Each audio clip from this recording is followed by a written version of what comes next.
کے باوجود بھی میرا کاروبار تو چل رہا ہے. میں سودی کاروبار کر رہا ہوں, لوگ تو میری عزت کر رہے ہیں. مسجد کی کمیٹی کا میں صدر بھی ہوں, میں معززین شہر میں شامل بھی ہوں.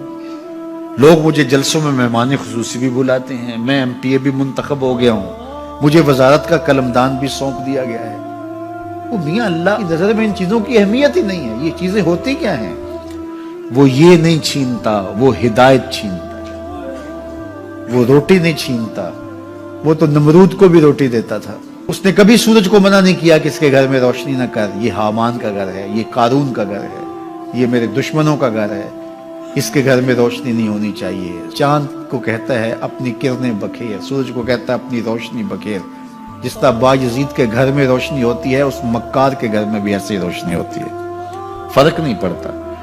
تو وہ کرم نوازیاں تو نہیں رکتی, لیکن اللہ جب کسی سے ناراض ہوتا ہے تو اس سے ہدایت کی توفیق سلب کر لیتا ہے, تو اعلان جنگ ہوتا ہے.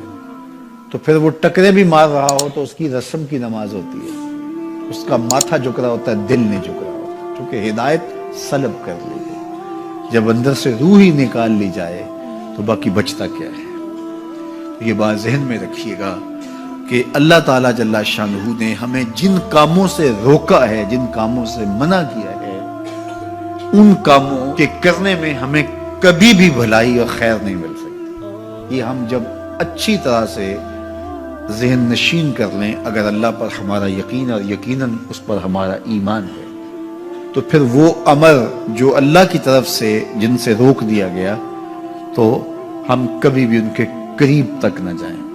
اور جن کاموں کے کرنے کا اسے حکم دیا گیا, اس کی حکمتیں نہ بھی ہمیں معلوم ہو. آج جدید سائنس تحقیقات کرتی ہے تو ہمارے سامنے آتا ہے کہ وضو کے کیا فوائد ہیں.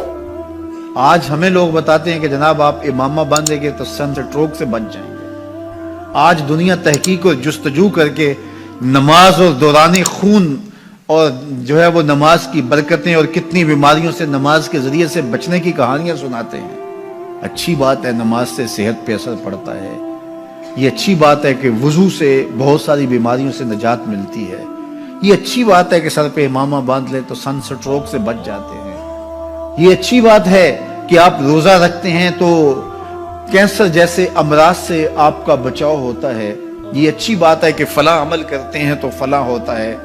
لیکن صاحب, ہم سن سٹروک سے بچنے کے لیے امامہ نہیں باندھتے, ہم محمد عربی کی ادا کے لیے باندھتے ہیں.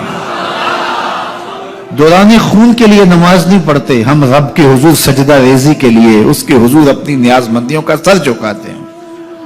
تو حکمتیں بھی ہیں, وہ برکتیں ذیل میں آتی ہیں. تو یہ بات ذہن میں رکھیے گا. غزنوی کا وزیر اس سے حسد کرتے ہوتے تھے کہ اس میں کیا خصوصیت ہے کہ بادشاہ اسی کو اہمیت دیتا ہے. ایک دن بادشاہ نے کوئی تربوز کاٹا, کوئی خربوزہ کاٹا یا کوئی اور ایسی چیز تھی, تو جس کو بھی دیا تو وہ کڑوا تھا, تو اس نے چوہی چکھا تو پھینک دیا. اور پھر بلایا یاس کو اور اس کو کاٹ کے اس کی پھانک دی, تو ایسے لطف سے کھانے لگا کہ جیسے اس سے لذیذ کبھی پھل زندگی میں دیکھا نہ ہو. تو سارے اندر ہنس رہے تھے, ایک دوسرے کو آنکھوں سے اشارہ کر رہے تھے, یہ دیکھو بے وقوف. تو بادشاہ رک گیا اور کہا کہ ایاز, یہ جو فروٹ تم نے کھایا ہے یہ میٹھا تھا یا کڑوا؟ کہا بادشاہ سلامت کڑوا. تو کہا پھر اتنے ذوق سے کیوں کھایا؟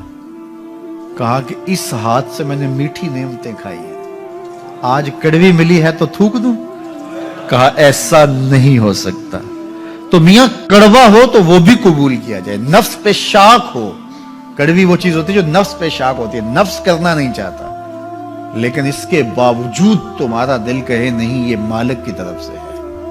سخت سردی ہے, گرمی کی شدت ہے, پانی ٹھنڈا ہے اور موسم سرد ہے, پانی گرم ہے اور موسم بھی گرم ہے, رات کا پچھلا پہر ہے, تھکے ہوئے ہیں, لیکن آپ اس کے باوجود بھی اپنے رب کے حکم کو بجا لاتے ہیں. نفس پہ شاک ہے, لیکن سینے میں ٹھنڈ ہی نہیں پڑتی جب اس کے حضور سجدہ ریزی نہیں کر لیتے.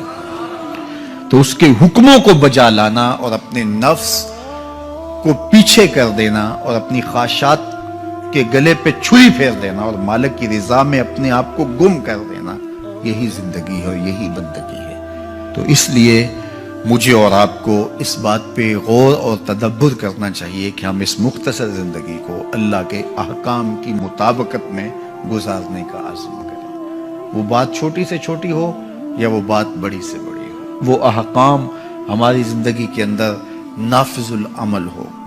میں پھر وہ بات کہوں گا جو بار بار کہتا ہوں کہ میرے بزرگ ہم سے کہا کرتے تھے، یہ نہ ہو کہ لوگ تمہیں پوچھیں تم کون ہوتے ہو اور تمہیں بتانا پڑے کہ ہم مسلمان ہوتے ہیں۔ فرمایا کرتے تھے صاحب نہ کسی کو پوچھنا پڑے نہ تمہیں بتانا پڑے، تمہاری وضاحت، تمہارا طرز زندگی، تمہارا انداز معاشرت ایسا خوبصورت ہو، تم دور سے آ رہے ہو، لوگ پہچان کے کہیں وہ دیکھو محمد عربی کا غلام آ رہا۔